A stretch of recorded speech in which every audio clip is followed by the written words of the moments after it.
Alright, another new video. Trying a couple different tools. As you can see, that is not a mini bike wheel. That's off my Harley.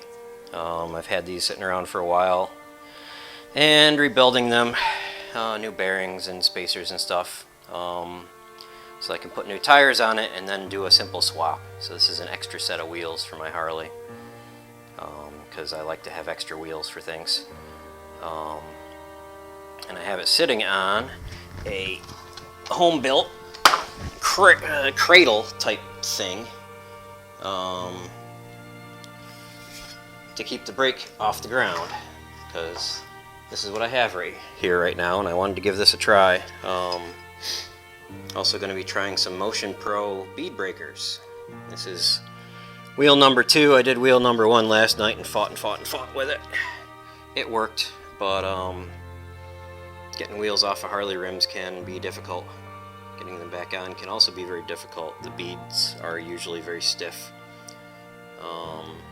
so it can be a fight and a half, which last night it was. I'm just going to use, as I said, Motion Pro Bead Pro. It's probably out of focus. Bought these a while ago and just haven't used them yet. Motion Pro Heavy Duty Bead Pro bead breaker bars. They make a smaller version out of aluminum, and some really cheap spoons. I got both of these on Amazon, link in the description. Also got a helping hand from Nomar. I've got a Nomar bar and stuff elsewhere with a Harbor Freight machine. I just wanted to give this a try to see how well it would work, and eventually I'll do this on the Z125. I have some Kenda tires to put on the Z125, some KD1 Quick. Been reading a lot of really good things about the KD1s. Real grippy, last a reasonable amount of time, and you can buy the pair for under $100 here in the US. And that makes it really useful for track, because you burn up your tires on the track. Way cheaper than a set of Dunlop TT93s. So I just thought I would give this tool a quick go around on camera, and we'll see how well it turns out. The other reason for this is just a kind of an update on what's been going on. There's been no videos for almost a year. Been no real updates on my website, which you see in the opening and closing of each video. Introduced the Amazon affiliate links, just trying to get, enough to cover the website, really. If it turned into enough to cover track fees and gasoline, that'd be awesome. But if I can just get the website covered, that'd be wonderful. That's a couple $100 a year. And then the reason why there hasn't been anything, and I'll get to that. Pull a valve stem and keep talking. The reason there's been nothing is because back in October of last year, I was hit head-on by a drunk driver. Totaled the car, of course. Lingering injuries, so I haven't even attempted to start any of my motorcycles. They've just been sitting here, kind of sleeping, waiting for me to heal up. As of today, still not in great shape.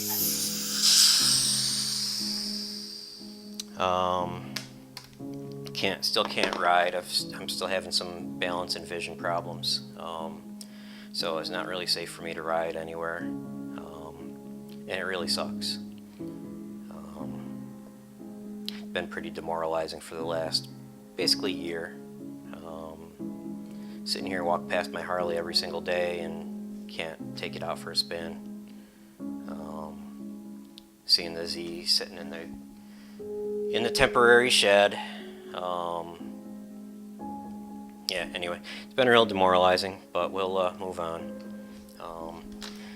These tires are old Shinkos. They've been on these wheels for more than a decade.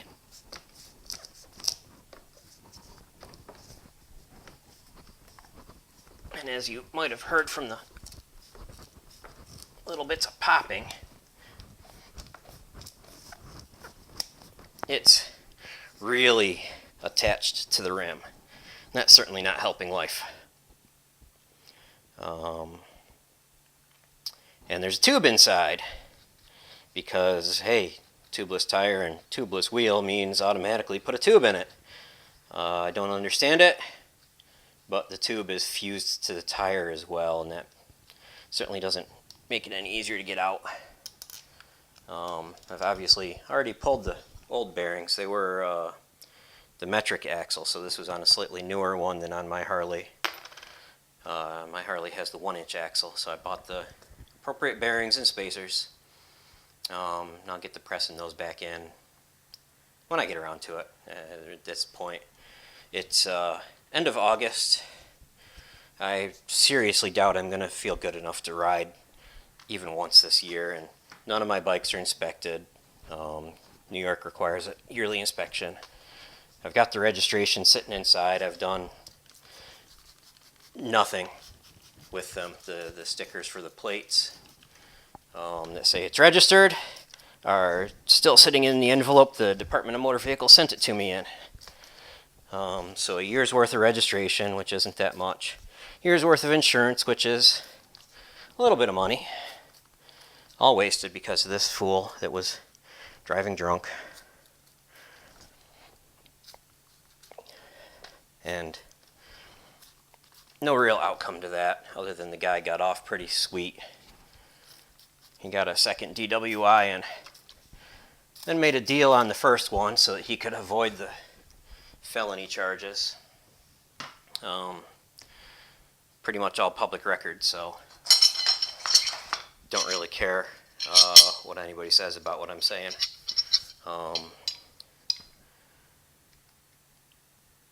Yeah, he got off pretty light for his blood alcohol content, injuring someone and having a second DWI within a while. He hadn't even been to court for the first one by the time he got the second one, which I guess is pretty typical around here.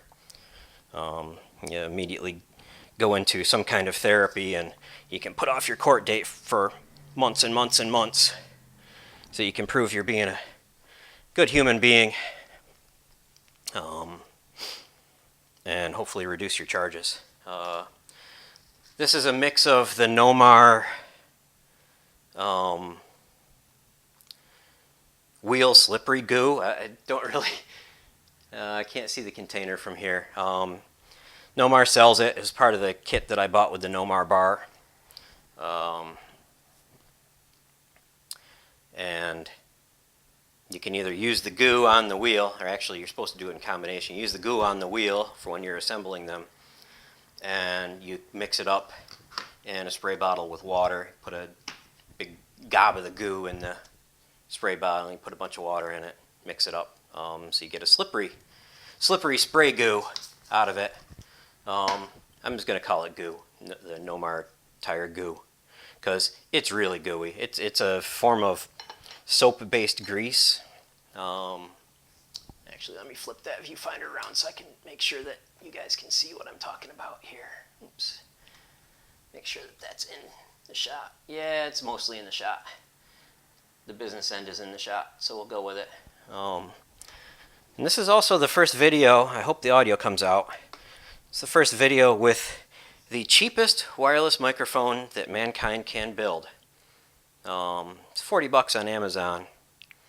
It's in the 900 megahertz ISM band, so it could be could have some interference issues because it's in a non-licensed band. Here in the U.S., there's quite a few frequencies.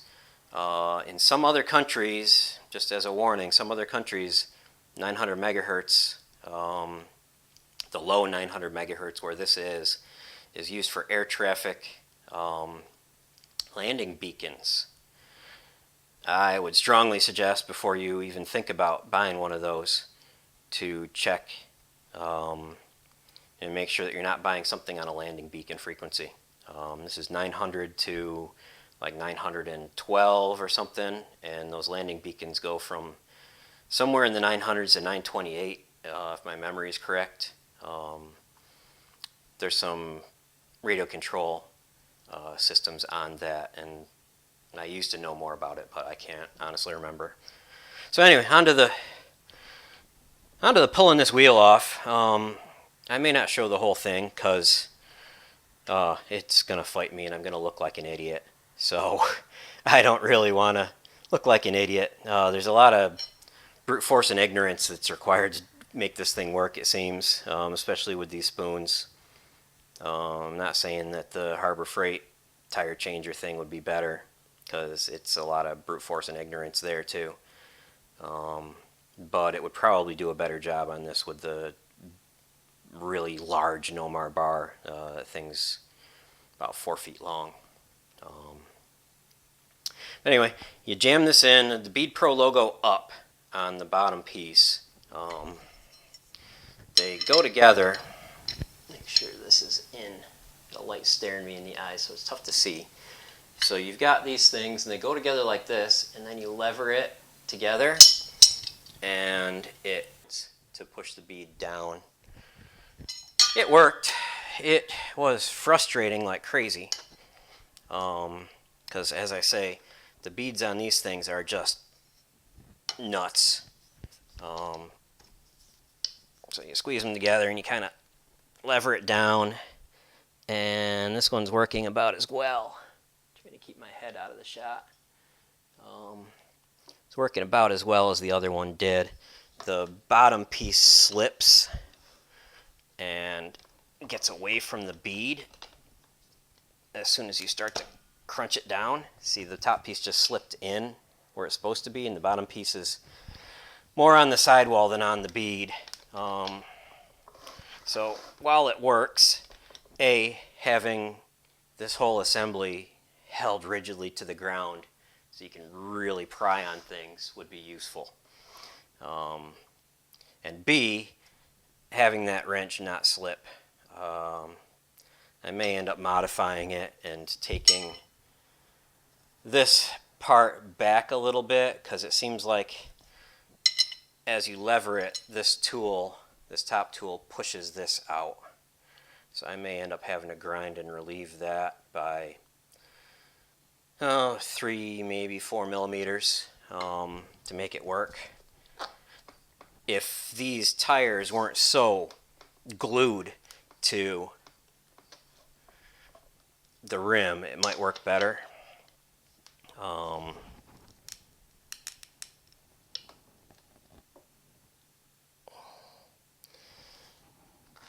Because it's not even attempting to move.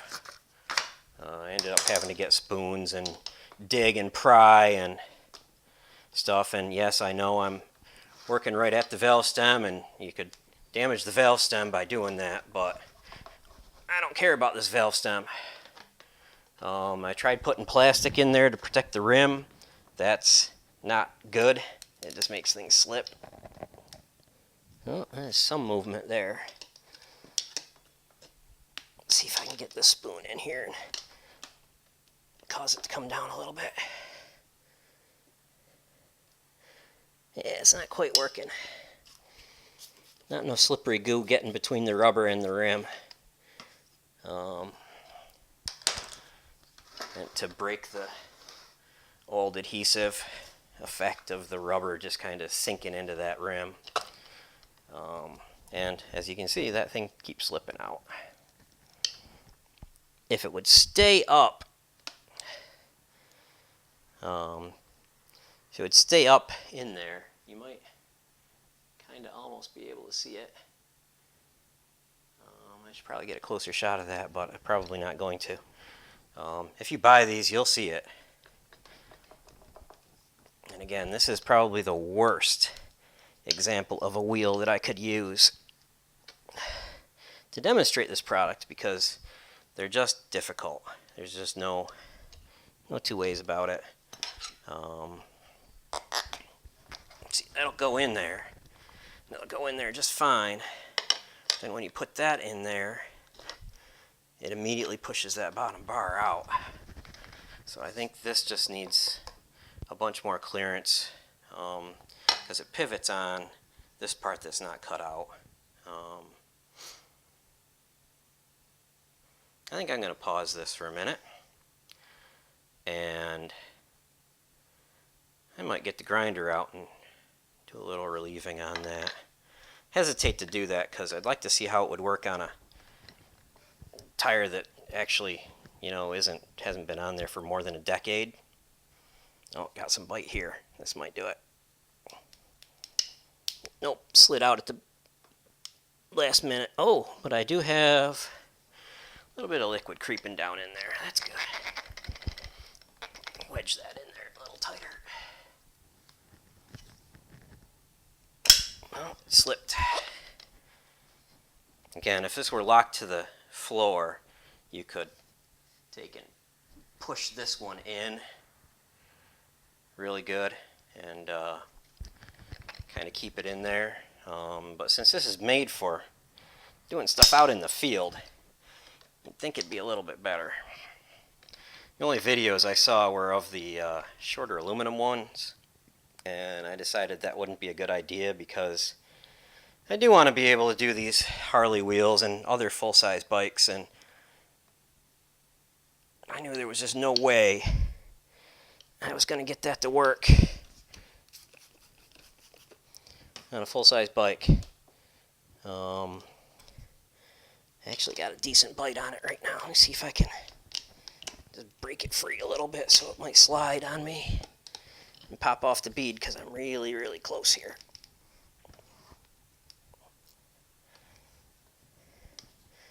As I said, there's a lot of brute force and ignorance about this.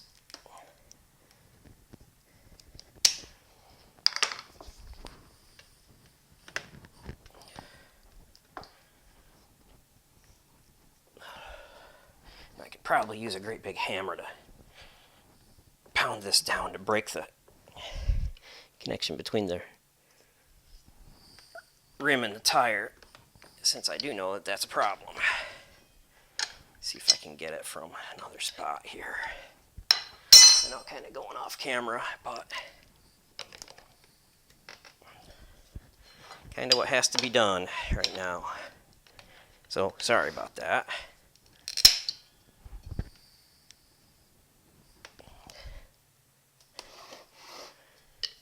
Getting closer.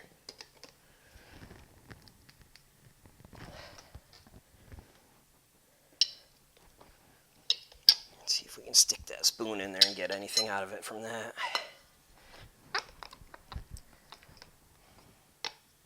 I'm definitely going to have to relieve that.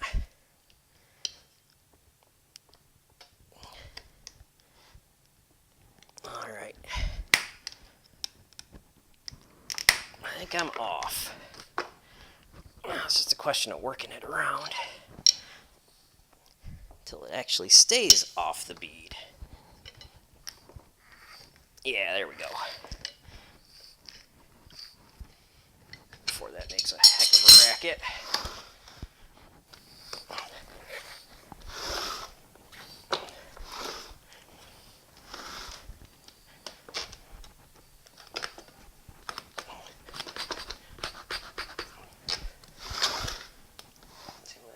Yeah, still in frame. Alright, well that actually didn't make me look like a complete fool. Well, we can't have that, can we? We'll have to try the other side, because it actually made it seem too easy.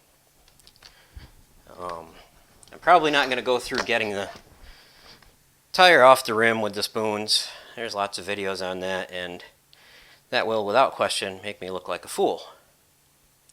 Not that that's such a big problem.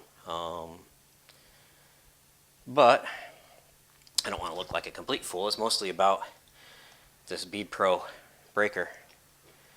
And that actually went pretty good. Flip it around. And as you can see, it's just, the stand thing is just PVC. I've got some 90s making a square that's just bigger than the brake rotor. I've got these saddle fittings that I'm using as a spacer to make sure that the rotor doesn't hit the ground. I'm probably going to end up having to glue those down because they're a little bit wrong.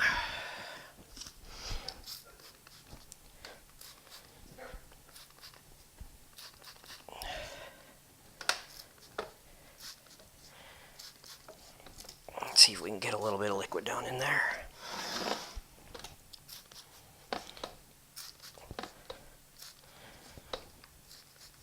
I hope that it helps.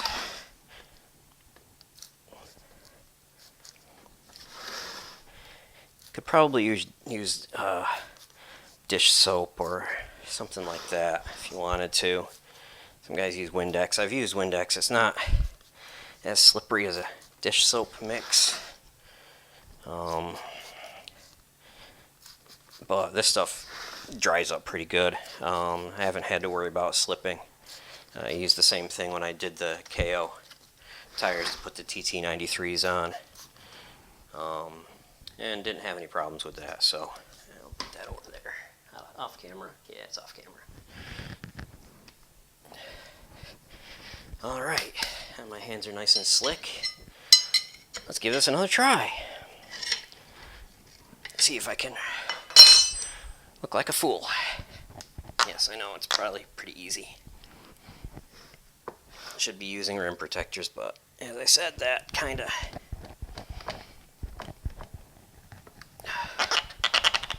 Wow, that one's really attached.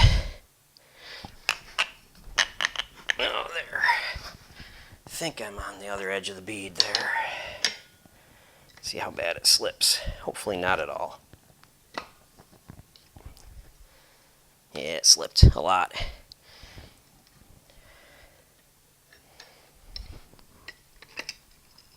So, a little bit of a frustrating tool, but not the worst in the world. It slipped again. And no, using it without any kind of protection didn't wreck the other rim, even though I was really pretty rough on it. It's a workout, let me tell you. These tires seat really, really, really tight. Nope, that wasn't the bead coming off, that was the tool slipping. It was close though. Oh, that one's very close.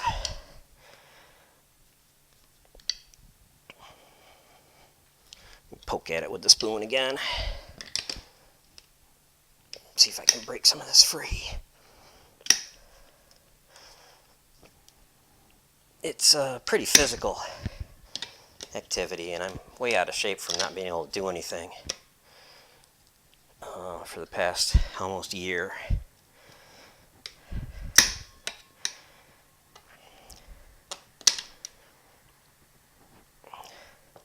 Still far too many days where I'm feeling miserable,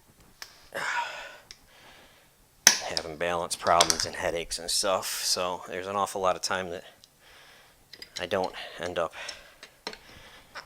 doing any physical activities really,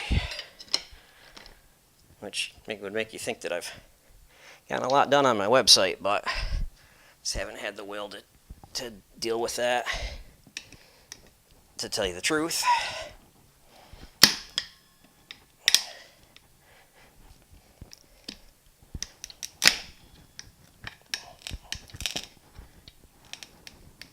That's not the tire ripping.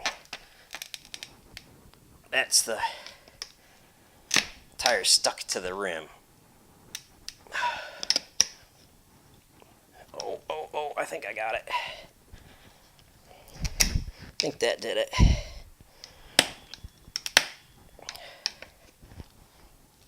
Yeah, that did it.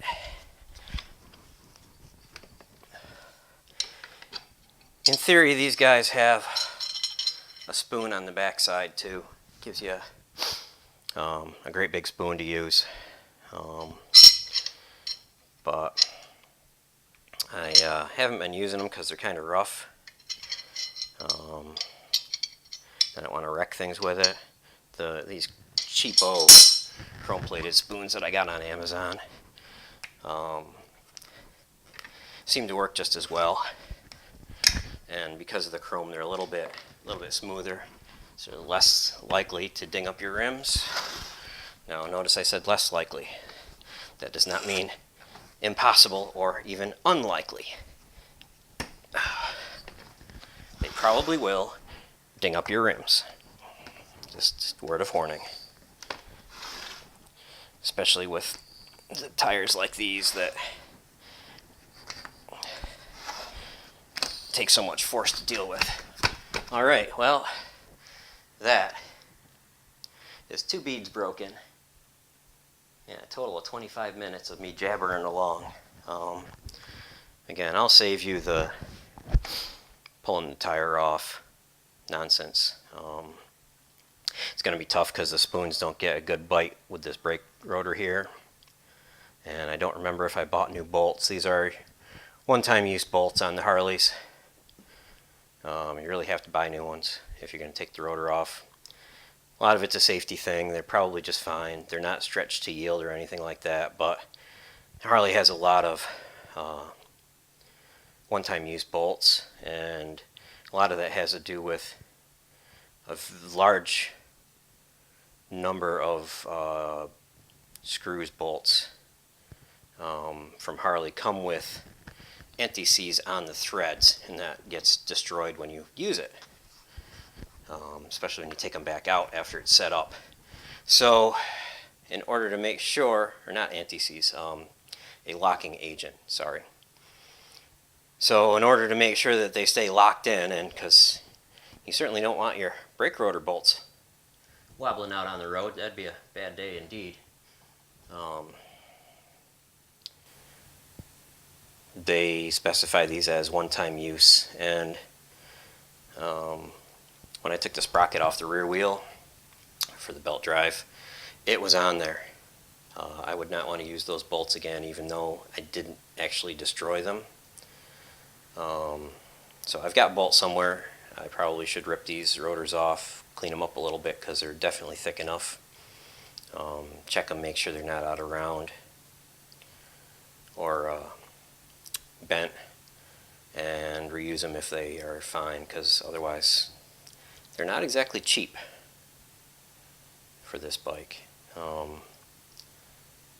Mostly probably because it has Harley-Davidson stamped on the rotor.